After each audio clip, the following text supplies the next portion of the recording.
नमस्कार दोस्तों, स्वागत है आपका आपके अपने यूट्यूब चैनल पर। तो दोस्तों, राजस्थान बीएसटीसी एग्ज़ाम 2026 जो बोर्ड की तरफ से दोस्तों कंडक्ट कराया गया था, जिसकी दो काउंसलिंग की प्रक्रिया हो चुकी है, यानी कि दो लिस्ट आ चुकी हैं।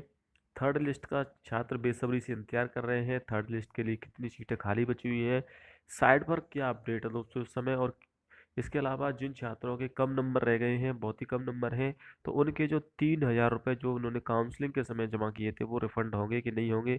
अगर रिफंड होंगे तो कब होंगे, इसको लेकर भी हम इस वीडियो में बात करेंगे दोस्तों। थर्ड लिस्ट को लेकर इस समय मेरे पास सबसे ज़्यादा कमेंट आ रहे हैं छात्रों के कि सर थर्ड लिस्ट कब तक जारी होगी, होगी कि नहीं होगी।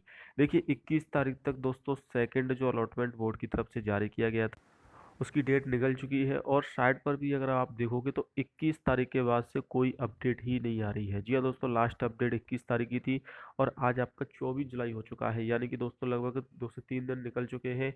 बोर्ड की तरफ से ना तो कोई रिफंड को लेकर नोटिस जारी किया जा रहा है, ना ही दोस्तों यहाँ पर थर्ड लिस्ट को लेकर। तो ऐसे में छात्र परेशान है कि आखिर जो लिस्ट है वो जारी होगी कि नहीं होगी। देखिए, यहाँ पर देख सकते हैं लास्ट अपडेट 21 जुलाई की थी।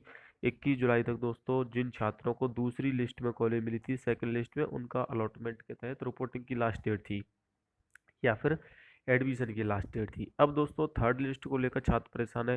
देखिए, पिछले साल में अगर 2025 की बात करूँ तो 2025 में 3 लिस्ट आई थी, जिसमें कि थर्ड लिस्ट लगभग 700 के करीब सीटों पर जारी की गई थी। तो इस बार भी लगभग 700 के करीब ही सीटें खाली बची हुई, क्योंकि जो सेकंड अलॉटमेंट हुआ था उसमें काफ़ी सारे स्टूडेंट ने रिपोर्टिंग नहीं कराई है, और बोर्ड 2 से 3 सीटें यहाँ पर खाली रखता है। आपकी जगह 2 से 3% सीटें खाली रखता है दोस्तों। और जो नियम है वो भी ये कहता है कि अगर टोटल सीट की 2% सीटें भी खाली रहती है तो अगला अलॉटमेंट जारी किया जाता है। तो ऐसे में जब आपका शुरुआत में काउंसलिंग को लेकर नोटिस आया था, तो उसमें भी जानकारी दी गई थी कि जो जो आपकी 3 लिस्ट है वो जारी की जाएंगी। जब आपका शुरुआत में काउंसलिंग को लेकर नोटिस आया था, तो उसमें भी दोस्तों 3 लिस्ट जारी करने की अपडेट थी। अब देखिए, कट ऑफ तो ज़्यादा गिरावट नहीं होगी। कट ऑफ थर्ड लिस्ट में, सेकंड लिस्ट से 1 या 2 नंबर ही गिरेगी, क्योंकि सीटें खाली कम बची हुई हैं। 1 लाख से ज़्यादा छात्रों ने काउंसलिंग कराई है। तो आपको बताओ दोस्तों, 1 लाख तो सीटें नहीं है बीएसटीसी की। कॉलेज तो मात्र 26,000 को ही मिलेगी, यानी कि बाकी की जो फीस है वो रिफंड भी की जाएगी, क्योंकि 1 लाख छात्रों ने काउंसलिंग कराई है। तो देखिए, अगर रिफंड को लेकर भी नोटिस आता है तो इससे ये चीज़ क्लियर हो जाएगी कि थर्ड लिस्ट नहीं आएगी। ना तो रिफंड को लेकर नोटिस आ रहा है, ना ही दोस्तों थर्ड लिस्ट को लेकर।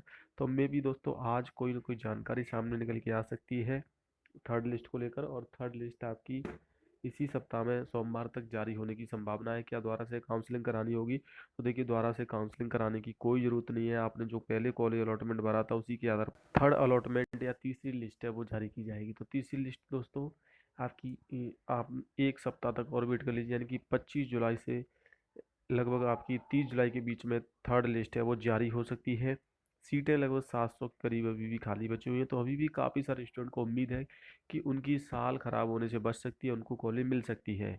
लेकिन थर्ड लिस्ट को लेकर लगातार दोस्तों यहाँ पर कोई अपडेट नहीं आने से छात्र परेशान भी हो रहे हैं। काफ़ी सारे स्टूडेंट के दो प्रकार के मेरे पास कमेंट आ रहे हैं कि सर थर्ड लिस्ट आएगी भी कि नहीं आएगी, आएगी तो कितनी सीटों पर आएगी। देखिए, अभी जब तक बोर्ड क्लियर नहीं करता, लेकिन हालांकि 99% संभावना है कि थर्ड लिस्ट जारी होगी।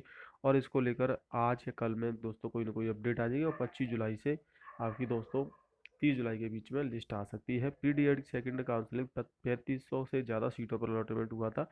इसमें से काफ़ी सारी सीटें अभी खाली बची। 21 जुलाई तक आवंटित कॉलेज में रिपोर्टिंग कराने की लास्ट डेट थी, और एडमिशन की। तो दोस्तों अब सेकेंड लिस्ट की जो प्रक्रिया है वो लगभग आपकी पूरी हो चुकी है। थर्ड लिस्ट की बारी है, और उसके बाद फीस रिफंड की जाएगी। फीस रिफंड के लिए आपके अलग से ऑप्शन आएगा, जिसमें कि आपको बैंक अकाउंट, आधार कार्ड की आवश्यकता पड़ेगी, और काउंसलिंग आईडी की। जय हिंद, वंदे मातरम।